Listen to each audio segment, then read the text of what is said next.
Hello and welcome to the History of Transformers, episode Jazz. Jazz is Optimus Prime's sub-commander.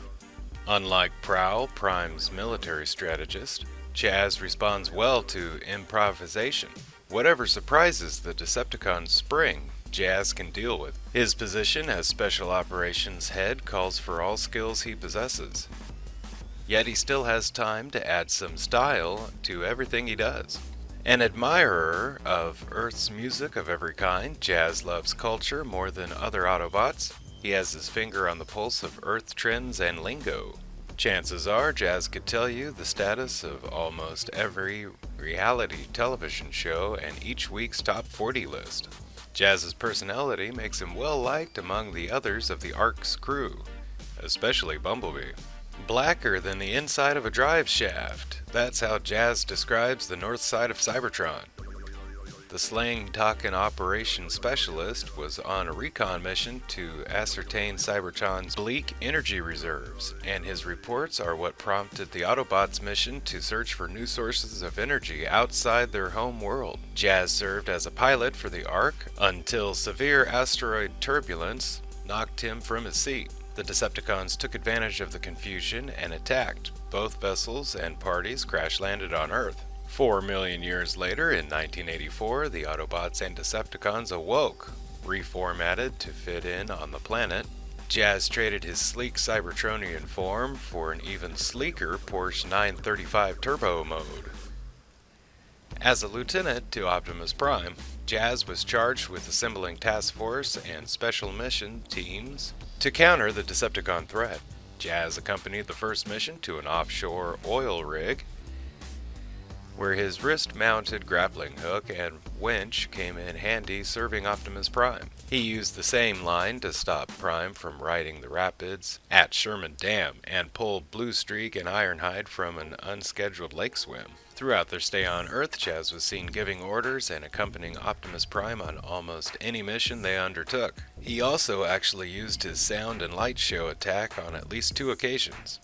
In addition, he helped liberate the people of Titan from subjugation by the Decepticons pretending to be gods, and appeared particularly horrified at the Decepticons' use of religious enslavement.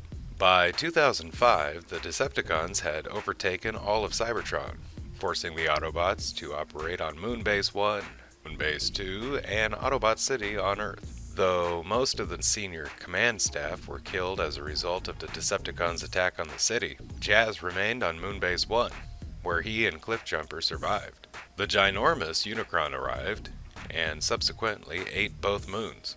Fortunately, Jazz, Cliffjumper, Spike, and Bumblebee were spared when Spike's son Daniel saved them from being dropped in an acid pit. Jazz and the Autobots drove out Unicron and arrived on space, where he joined in the chanting of "Till All Are One" as Unicron's severed head orbited Cybertron. Background information.